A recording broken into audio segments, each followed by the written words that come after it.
Hi everybody, my name is Sarthak and today we're going to start a new channel called Puzzles for Fun. And I think this channel is going to be like how to play board games, card games, all sort of games. And after you learn them, you're going to be this video we are going to learn how to play chess, which is a classical board game. And once you get the hang of it, you should get pretty high in the game after you're done. And when you're done, you should be actually pretty good in the game. And it's going to be easy to play and really fun. So tune in for more information. So let's start.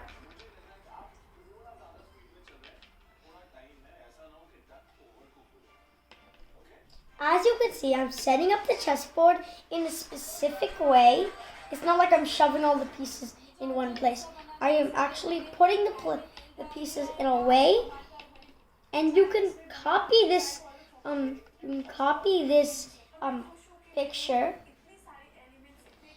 Just make sure these pieces are the pawns. You might have a different picture.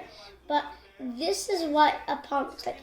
Make sure to keep them on your second nearest row.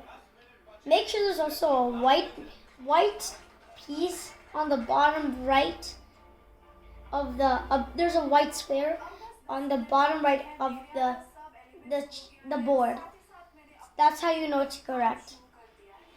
Don't mind much about the SpongeBob thing. I just leave it. So let's start playing. What you're gonna do first is you're gonna learn the pawns movement. Pawns move 2 steps on their first move, not the actual first turn of the game. On their first move. So I could play something like this, but they also have the option of going 1 step. After the first move is over, it's not like it's stuck.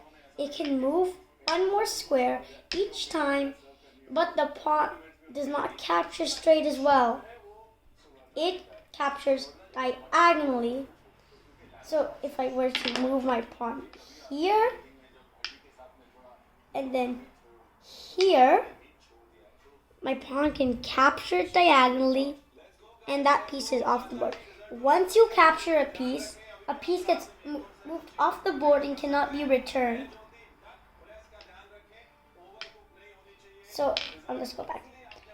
Now that you get everything about the pawns, let's move on to the next step. And if there's anything I forget to tell you, I'll tell you during the game. Next we're going to learn is the knight. The knight is a little tricky piece. It's the only piece that can jump over pieces. Like this pawn, you can actually move it through, but this bishop, can it move here? No, it can't move past this. This is an illegal move. So we can do like that. But as you can see, it can move in only this kind of 1, 2 turn. 1, 2 turn. It can move 1, 2 turn. So keep in mind that 1, 2 turn. If the piece that it's on is it can capture pieces on the other team. But if the piece that it lands on is your team, then it's not allowed to move that. It's an illegal move. Tactics are not that important right now. I'll tell you that in our next channel. Let's start with the bishop. A bishop can move diagonally any number of squares, and it captures diagonally as well. So really simple. It can't jump over squares though. It can't jump over pieces. It can capture by landing on a piece, and it takes it off the board. No. It can't jump over, so if I were to play this, then this, that'd be allowed. But not this on first. Not that. You can't do that. So, now we're going to learn the rook. The rook moves horizontally and vertically any number of blocks. It can move forwards and backwards. Oh, one thing about the pawn. A pawn cannot move backwards. Just to tell you that. A pawn cannot move backwards. Next, we're gonna move this one. So we're gonna move this rook all around the board just to see its moving, its power.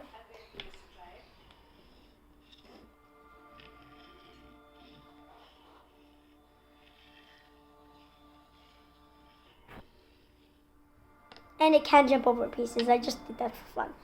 But don't jump over pieces. Next up is the queen. The queen is the most valuable piece on the board.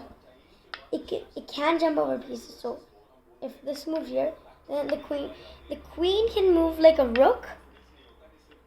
But there's a little twist to the rook. The queen, it can move like a bishop as well. And it captures just like every other piece, except the pawn. The pawn captures diagonally. It captures like, it takes the piece and it's off the board. Next up is the king, the last piece on the game you have.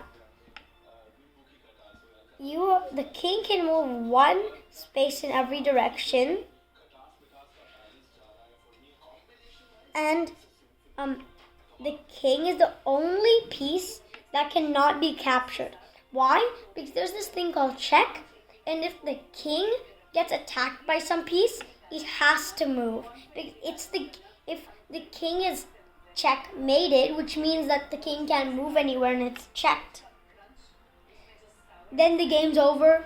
The person who checkmated the other king wins. Let's start the game. You can start, okay?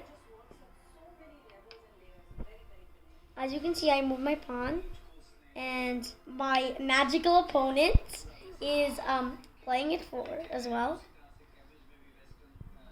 He's playing some classical moves. As you can see, I jumped my knight.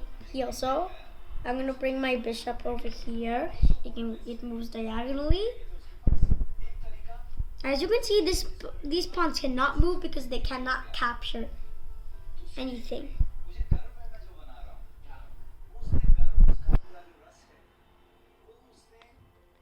So my dad moved over there, and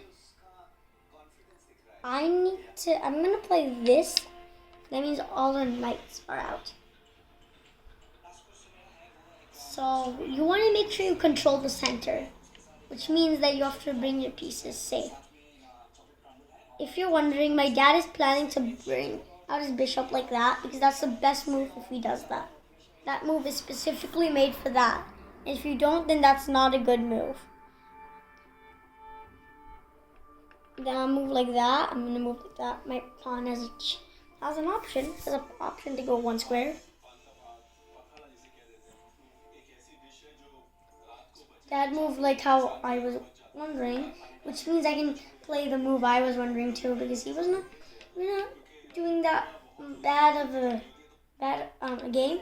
I'm gonna play on the defensive side. So as you can see, the position is nice and good. I have more developed pieces than him. He's pushing his pawns, which is a very great idea. Yeah. He's pushing his pawns, and while then, since I have more developed pieces than him, I can actually bring this knight in, and it'll just destroy his army. It'll just, look at that. It's literally the best position I've ever seen in my life.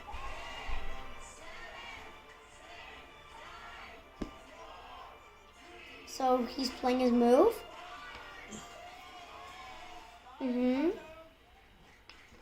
Waiting for him. Okay. He decides to attack my queen. I'll just not mind about that. I'll move my bishop here.